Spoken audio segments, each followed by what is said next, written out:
মনে রাখবেন আরবিতে জের জবর পেশেরে বলে হরকত। জের জবর পেশেরে কি বলে?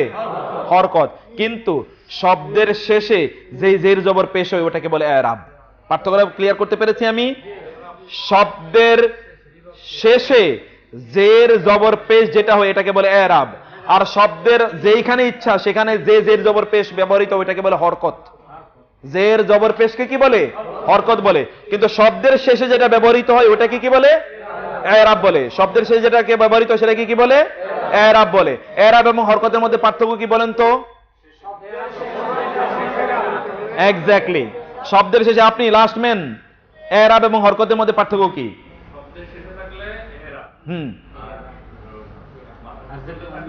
শব্দের শুরুতে মধ্যখানে অন্য জায়গায় থাকলে সেটা কি বলে? হরকত, মানে হারাকা, হারাকাত। ক্লিয়ার? আপনি বলেন। জি।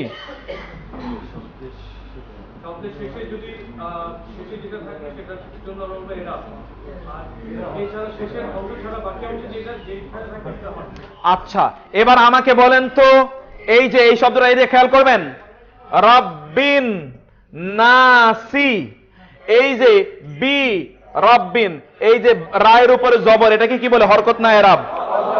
হরকত। মাশাআল্লাহ। বায়ের নিচে যে জের, বুঝতে পেরেছেন ভাই? নুনের উপরে জবর, এটাকে কি বলে? আর সিনের নিচে যে জের, আচ্ছা, যেখানে জের আসে ওইখানে আমরা কি বলেছিলাম অতিরিক্ত কি অর্থ হয়? র বা এর। জের হলে কি অর্থ হয়? সম্বন্ধবাচক আমরা বলেছিলাম না? এখন এখানে বলেন তো, এই রাব্বিন নাস এর মানে কি? মানুষের রব। আপনি এর পেলেন কোথায়? ওই যে জের আছে, জের আসার কারণে কি পেলেন আপনি? এর। রাব্বিন নাসি, মানুষের রব, এই যে এর আপনি পেলেন। এখন থেকে আপনি বুঝলেন যে এই শেষে যদি এর দিতে হয় তাহলে তার শেষে কি হবে? জের হবে। একটা শব্দে এরপরে আপনি দেখেন মালিকিন নাসি, মালিকিন নাসি, ইলাহিন নাসি, সর্বশেষটাতে আপনি দেখেন মিন শাররিল ওয়াসওয়াসিল খান্নাসি, সবগুলোর মধ্যে কি আছে? জের আছে। এই মিন আসার কারণে আমরা বলেছিলাম মিন আসলে সবগুলোতে কি হয়? জের হয়। জের হলে ওইখানে এর অর্থ প্রদান করবে, রিলেটিভ রের অথবা র এর প্রদান অর্থ প্রদান করবে। এখানে দেখেন তো কি, খান্নাসের ওয়াসওয়াসার অনিষ্ট থেকে, খান্নাস এর ওয়াসওয়াসার অনিষ্ট থেকে আমি কি চাচ্ছি? আশ্রয় চাচ্ছি। তাইলে প্রত্যেকটার সাথে একটা এর আপনি যুক্ত পেলেন না? এই এর আসলে কি কারণে? জের আসার কারণে। এখন দেখেন তো, কখনো কখনো শব্দটা হতে পারে রাসূলু, কখনো হতে পারে রাসূলা, কখনো হতে পারে রাসূলি। এই যে রাসূল, রাসিন এবং ওয়াও এর উপরে যে আছে এগুলোকে কি বলে? আর এই লামের উপর কখনো জের জবর পেশ, এটাকে কি বলে? এরাব বলে। মনে রাখবেন আরবি ভাষায় অর্থ বুঝতে হলে এরাব বোঝা লাগে, হরকত না বুঝলেও চলে। হরকত কিছুই যায় আসে না। আপনি রাসূলু কি কোনোদিন রুসুলু, রাসূলি কি কখনো রিসিলু, অথবা রাসূলি কি কখনো রাসিলু এরকম কিছু হবে? রাসূ রাসূই হবে। শুধু এখানে লাম পেশলু, লাম জবর রাসূলা, রাসূলি অথবা রাসূলু এরকম হবে। ওই জায়গাটাতে আল্লাহ, আল্লাহু, আল্লাহি, আল্লাহ কিন্তু ঠিকই আছে, হু হু, হু হা হি, এখানে শুধুমাত্র পরিবর্তন হয়। ওই পরিবর্তনটাই অর্থটাকে নির্ধারণ করে। কারণ কখনো কখনো আল্লাহ কর্তা, কখনো কখনো আল্লাহই কর্মবাচক, কখনো কখনো আল্লাহ কি সম্বন্ধবাচক। এখন কর্তা আকারে আছে নাকি কর্ম আকারে আছে নাকি কর্ম আপনি সম্বন্ধবাচক আকারে আছে, আপনি তো বুঝবেন না যদি জের জবর না হয়। এই জের জবরটাকে বলা হয় কি? এরাব। এই টোটাল আলোচনাটা আমরা মূলত ইসমের প্রপার্টিতে এই জায়গাটি আপনাদের সামনে আলোচনা করব। এটাই মূলত আমাদের ইস্যু। এইটা বোঝানোর জন্য এতক্ষণ পর্যন্ত আমি বহু জায়গায় ঘুরে আসলাম, কিন্তু এইটা বোঝানোর জন্য সাধারণত আমরা মাদ্রাসায় 1 বছর সময় কাটাইছি। এরপরে ছাত্ররা বের হয়ে বলছে উনি কি বলছে আমরা কিছুই বুঝি নাই। আপনারা কি বুঝতে পেরেছেন? অনেকে কিন্তু মাথা নাড়েন। আপনারা বুঝতে পেরেছেন? আলহামদুলিল্লাহ। আমরা কিন্তু মাদ্রাসায় বুঝি নাই, বিশ্বাস করেন না। আপনারা যদি বুঝতে পারেন তাহলে বুঝবো যে আমি মোটামুটি কিছুটা হলেও সফল। আমি কি আবার বলবো কথাগুলো? ওকে, I have a question. The first sentence, Qul a'udhu birabbin nas. G As per your written here in the G, what will be the Meaning? pronunciation of the last word? নাসি। Why nasi? আপনি যদি শুনেন, খেয়াল করবেন, একটা হচ্ছে ওয়াসল আর একটা হলে ফসল। একটাকে কি বলে অসল, আর এটাকে বলে ফসল। অসল মানে মিলিয়ে পড়া। যদি আপনি পড়েন কুল আউযু বিরাব্বিন নাসি মালিকিন নাসি ইলাহিন নাসি মিন শাররিল ওয়াসওয়াসিল খান্নাসি, তাহলে আপনি মিলিয়ে পড়লেন। আর আপনি যদি বলেন কুল আউযু বিরাব্বিন নাস মালিকিন নাস, এটাকে বলে ফসল। ফসল মানে কি থেমে পড়া, ওয়াকফ করে পড়া। থেমে পড়লে আপনাকে সর্বশেষ বর্ণটাতে থামতে, অর্থাৎ সেখানে সাকিন দিয়ে পড়তে হবে, কুল আউযু বিরাব্বিন নাস। আর যদি আপনি মিলিয়ে পড়েন তাহলে পড়তে হবে নাসি, কারণ অরিজিনালি এখানে সিন জেড সি। জি, যে সব থাকা সত্ত্বেও আমরা কুল আউযু বিরাব্বিন নাস পড়ি। হ্যাঁ, এটা কেন পড়ি এটা জানো? এটা যে বললাম যে থামলে, যদি দাড়ি থাকে। হ্যাঁ, যদি দাড়ি থাকে অথবা আপনি থামেন, থামার জন্য তো অবশ্যই দাড়ি লাগবে, নাইলে তো এখানে পেশাব করিবেন, না করিলে 100 টাকা জরিমানা হয়ে যাবে, তাই না? That means I have to stop here. Yes, you will have to stop. হয় তাহলে আমি কি সব সময় এই জেডটা বা যে কোনো এরাব থাকুক না কেন, জেড জবর বা পেশ, সেটা উচ্চারণ করব? নো, এটা আরেকটা জিনিস।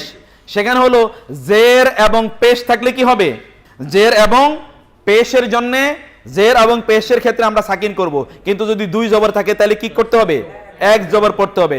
যেমন আপনি দেখবেন রাজুলা আহাদা ওয়ালা ইউশরিক বিইবাদাতি রাব্বিহি আহাদা, ওইখানে দুই জবর থাকলে এক জবর পড়তেই হবে। আর যদি দুই পেশ অথবা এক পেশ অথবা দুই জের অথবা এক জের থাকে, এক জের থাকে, তাহলে ওখানে কি হবে, ওয়াকফ হবে। বুঝতে পেরেছেন আপনারা ভাইরা? এবার আমি একটা সামারি করি খুব সংক্ষেপে, আপনারা বুঝবেন। একটা ইসিমের মধ্যে 4টা সম্পদ থাকে। ইসিমের মধ্যে কয়টা সম্পদ থাকে? 4টা। প্রথম সম্পদটা হচ্ছে এই ইসিমটা হয় মারেফা হবে অথবা নাকেরা হবে। কি হবে? মারেফা হবে অথবা নাকেরা হবে। নাকেরা মানে হচ্ছে এর উপর তানবিন আছে, আর তানবিন থাকা মানে হচ্ছে এটা এ এবং এন, অর্থাৎ একটি অথবা একজন অর্থ প্রদান করবে। আর যদি মারেফা থাকে তার মানে হচ্ছে এখানে আলিফ লাম আছে। মারেফা মানে কি? আলিফ লাম আছে। আলিফ লাম মানে কি? টি বুঝাবে। আলিফ লাম মানে কি? টি বুঝাবে, নির্দিষ্ট বুঝাবে। 1 নাম্বার। 2 নাম্বার হচ্ছে এইটা কি ইন্ডিকেট করবে? জিন্স। কি ইন্ডিকেট করবে? জিন্স। অর্থাৎ শব্দটা হয় হবে মুজাক্কার অথবা হবে মুয়ান্নাস। মুজাক্কার মানে পুরুষ আর মুয়ান্নাস মানে কি? নারী। মুজাক্কার যাকার থেকে এসেছে, যাকারুন মানে ছেলে, আর মুয়ান্নাস উনসা থেকে এসেছে, উনসা মানে মেয়ে। মুজাক্কার মুয়ান্নাস, এটা হলো কি? জিন্স। এটাকে কি বলে? জিন্স। 3 নাম্বার হলো এই শব্দটার সংখ্যা। এটা হয় এক বচন হবে অথবা বহু বচন হবে। আরবি ভাষায় শুধুমাত্র দ্বিবচন আছে, এটা আমাদের এখানকার আলোচনার বিষয় না। এখন আমরা বললাম প্রথমত আলোচনা করছি পুরুষ, কিন্তু হতে পারে পুরুষগুলো বা পুরুষরা অথবা পুরুষগণ, তাই না? আবার নারী আলোচনা করলাম, নারীরা বা নারীগণ। বহুবচন আপনি করে ফেললেন। এই বহুবচনটা ওই শব্দের মধ্যেই আছে। আরবিতে ইসিমের মধ্যে এটা পাওয়া যায়। যেমন আপনি বাংলা ভাষায় আলাদা করে গুলু, গণ, জন ইত্যাকার বিভিন্ন ধরনের বিষয় ব্যবহার করতে হয়।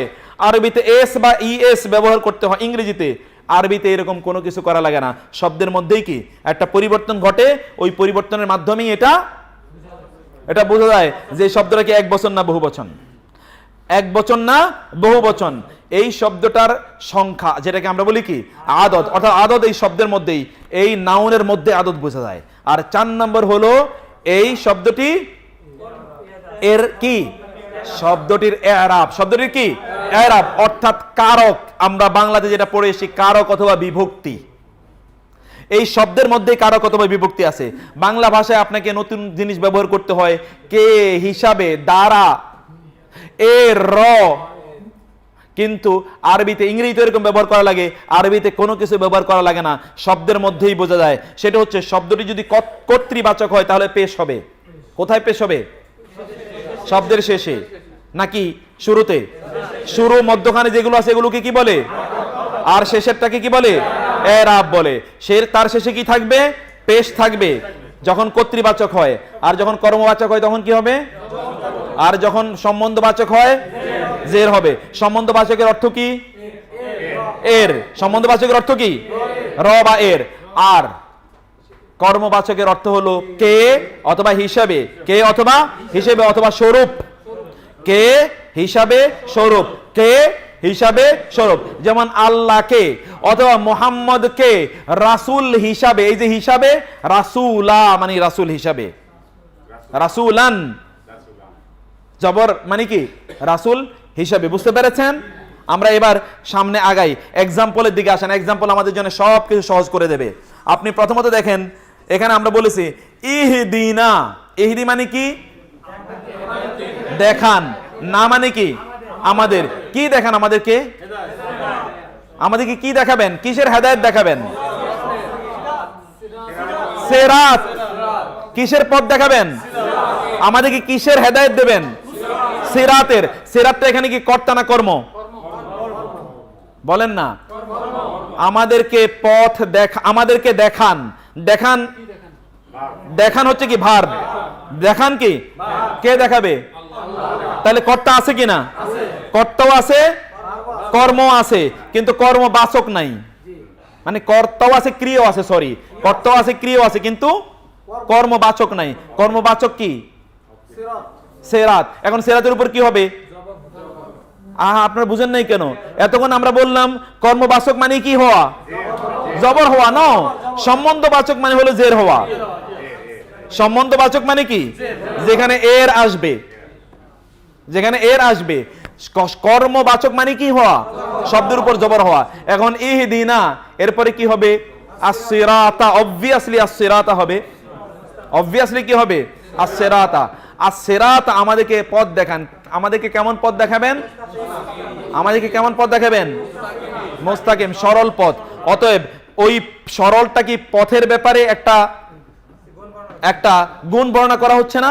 অতএব যেইটার গুণ বর্ণনা করা হচ্ছে ওইটার যা অবস্থা ওইটারও একই অবস্থা হবে। আর সিরাতের উপর যেহেতু জবর আছে, আল মুস্তাকিমের উপর কি হবে? as-siratal মুস্তাকিমা। বুঝতে পেরেছেন? as-siratal মুস্তাকিমা।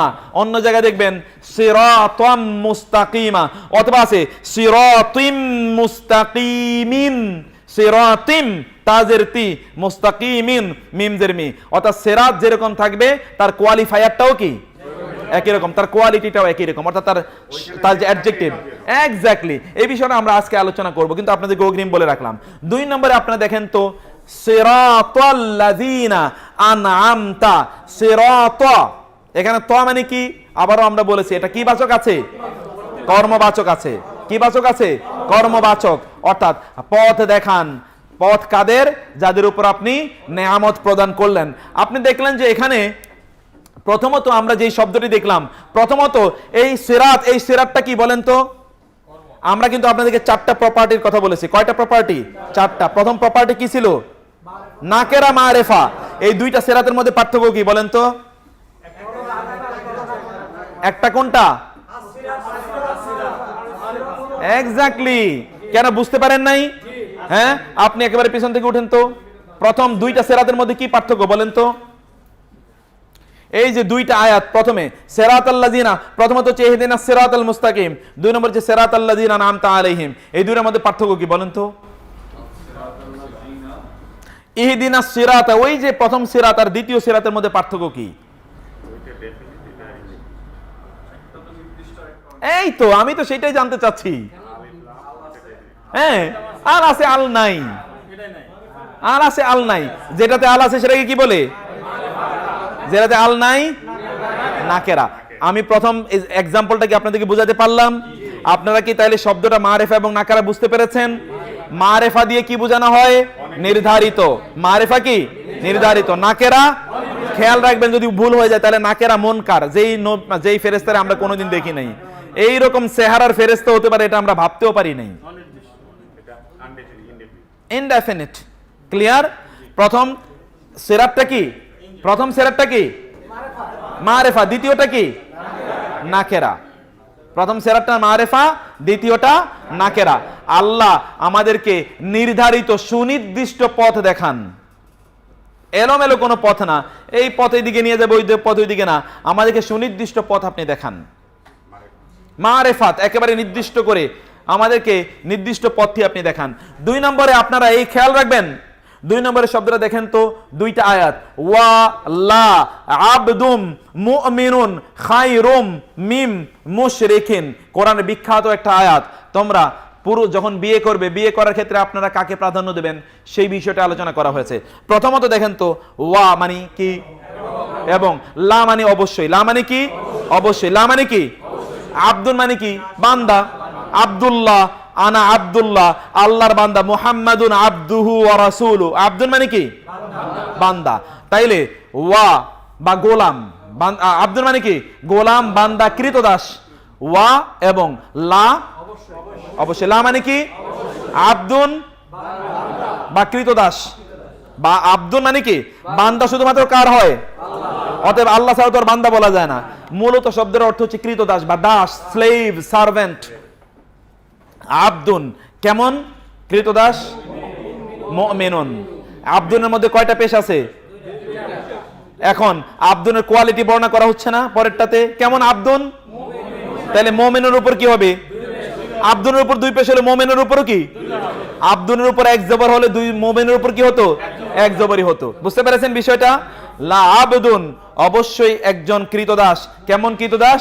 মুমিনুন ঈমানদার কৃতদাস, একজন ঈমানদার কৃতদাস। আব্দুন কি ছেলে না মেয়ে? এই জন্য মুমিনুন কি ছেলে না মেয়ে? ছেলে। মুমিনুন, আব্দুন কি ছেলে, এজন্য কি হয়েছে? মুমিনুন হয়েছে, ছেলেবাচক, পুরুষবাচক। তারপরে কি? খায়রুন মানে উত্তম, খায়রুন মানে কি উত্তম। as-salatu খায়রুম মিনান নাওম, as-সালাত মানে কি নামাজ, খায়রুন মানে কি উত্তম, মিন হতে, আর নাওম মানে ঘুম, নাওমন মানে কি? তাহলে as-salatu খায়রুম মিনান নাওম মানে কি? এবার বুঝছেন যে এতদিন তো মুখস্থ শিখেছেন, এখন তো শব্দে শব্দে বুঝলেন। as-salatu মানে কি খায়রুন মিন আর নাওম, ঘুম হতে নামাজ উত্তম। বুঝতে পেরেছেন? এই হচ্ছে খায়ের। তাইলে এবং অবশ্যই মুমিন কৃতদাস উত্তম, মিন মুশরিকিন মুশরিক। তাহলে মুশরিক থেকে একজন মুমিন কৃতদাস অনেক উত্তম। বিয়ে করার ক্ষেত্রে প্রাধান্য দিতে হবে কি? মুমিন মানে ঈমান মানে তাকওয়া, দ্বীনদারি। কি প্রাধান্য দিতে হবে? দ্বীনদারি। শিরকের মধ্যে লিপ্ত কিন্তু এর মধ্যে সে কয়েক হাজার কোটি টাকার মালিক, কি হবে তখন? দেয়া যাবে? আল্লাহ তো বলে দিচ্ছে ওয়ালা আব্দুন মুমিনুন, ওয়ালা আব্দুন মুমিনুন খায়রুম মিন মুশরিকিন ওয়ালাউ আজাবাকুম। যদিও তোমাদেরকে তার অবস্থা, স্ট্যাটাস, প্রভাব প্রতিপত্তি, তার চেহারা, সুরত, কথাবার্তা সবকিছু তোমাকে অবাক করে, তারপরেও একজন মুমিন কৃতদাস আল্লাহর কাছে অনেক অনেক উত্তম। বুঝতে পেরেছেন? এখন আবার আয়াতটার অর্থ বুঝেন, কারণ আমরা দ্বিতীয় রাতে যাব। ওয়া মানে কি? লা আব্দুন, আব্দুন কৃতদাস, মুমিনুন বিশ্বাসী কৃতদাস, কৃতদাস কেমন?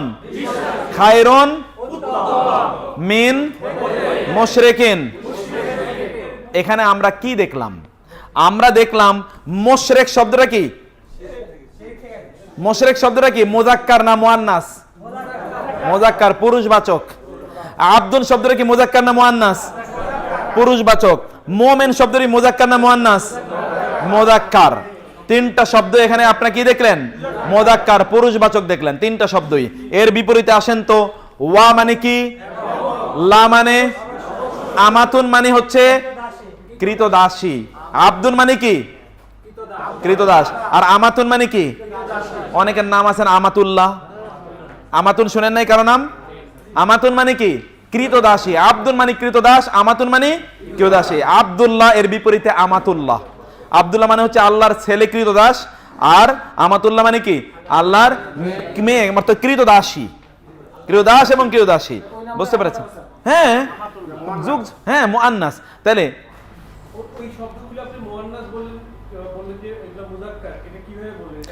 এই জিনিস তো আমরা আরো পরে বুঝবো। আমি তো প্রথমে আপনাদেরকে দেখালাম, আগে উদাহরণের দিকে একটু আগাই, আগে উদাহরণের দিকে আমরা আগাই যে কিভাবে জিনিসটা আমরা বুঝবো। এখন আমাতুন এর আগে আপনাদেরকে বলে এসেছিলাম, যে একটা শব্দের শেষে যদি তা থাকে তাহলে ওই শব্দটা কি? ইসিম। শব্দের শেষে তা থাকলে কি হয়? আজকে নতুন করে বললাম, শব্দের শেষে যদি গোলতা থাকে তাহলে ওটা মুআন্নাস। শব্দের শেষে যদি গোলতা থাকে তাহলে কি? মুআন্নাস। এখন আব্দুনের মধ্যে কি গোলতা আছে? মুমিনুনের মধ্যে গোলতা আছে? মুশরিকুনের মধ্যে গোলতা আছে? নাই। কিন্তু এখানে আমাতুনের মধ্যে গোলতা আছে কিনা? আমাতুন মানে কি? কৃতদাসী। কেমন কৃতদাসী? তাহলে কি হবে? আমাতুনের ব্যাপারে কি হবে? মুমিনাতুন। আব্দুনের জন্য মুমিনুন হয়েছে, আমাতুনের জন্য কি হবে? মুমিনাতুন। কারণ আমাতুনের কোয়ালিটি বর্ণনা করা হচ্ছে না। আমাতুন যদি নারীবাচক হয় তাহলে মুমিনা কি হবে? মুমিনাতুন। আমাতুনের উপরও দুই পেশ, মুমিনাতুনের উপরে কি হবে? দুই পেশই হবে। মুমিনাতুন 2 নম্বর। খায়রুন মিন মুশরিকাতিন। মুশরিকাতিন মানে কি? মহিলা মুশরিক, আর ওখানে পুরুষ মুশরিক কি? মুশরিক। এবার দুইটা বাক্যের মধ্যে পার্থক্যটা কি দেখলেন বলেন তো? মুযাক্কার মুযাক্কার মুযাক্কার মুআন্নাস। মুযাক্কার প্রথমটাতে আমরা কি কি মুযাক্কার পেলাম? আব্দুন, মুমিনুন, মুশরিকুন। কি কি পেলাম? আর দ্বিতীয়টাতে কি পেলাম? আমাতুন, মুমিনাতুন, মুশরিকাতুন। আমাতুন, মুমিনাতুন, মুশরিকাতুন। এই তিনটাকে পেলাম। একটা শব্দ মুআন্নাসের জন্য প্রধানতম সিম্বল কি বলেছি আমরা? গোলটা থাকবে। একটা শব্দের মধ্যে এটা মুআন্নাস কিভাবে বুঝবো শব্দটা মুআন্নাস কিনা? তার শেষে কি থাকবে? আরো কিছু সিম্বল আছে, এটা তো আমরা পরে বলবো, এখন এটা আমরা আলোচনা করছি না। আরো কিছু সিম্বল আছে। হ্যাঁ, ডাবল জের ডাবল জবর, এটা তো আমরা একেবারে শুরুতে বলে এসেছি। আজকে আবারও আমরা এটা একটু পরে আলোচনা করব। কোন শব্দের উপর যদি আলিফ লাম না থাকে তাহলে শব্দের শেষে সাধারণত তানবিন হবে। আলিফ লাম না থাকলে কি হবে? আলিফ লাম থাকলে তানবিন হবে না, এক জবর এক জের এক পেশ হবে। আলিফ লাম যদি থাকে তাহলে কি হবে? তানবিন হবে না। আর আলিফ লাম না থাকলে, এখন মুশরিকাতিনের মধ্যে কি আলিফ লাম আছে? নাই। ওইখানে মুশরিকিনের মধ্যে আলিফ লাম আছে, মুমিনিনের মধ্যে আলিফ লাম আছে, আব্দুনের মধ্যে আলিফ লাম আছে না, এই জন্য তানবিন হয়েছে। তানবিন না থাকলে আলিফ লাম হবে, তানবিন যদি থাকে তাহলে কি? আলিফ লাম হবে না। 2 নম্বর প্রপার্টি নিয়ে আলোচনা করলাম ইসমের। কয় নম্বর প্রপার্টি? 2 নম্বর প্রপার্টি, 2 নম্বর সম্পদ।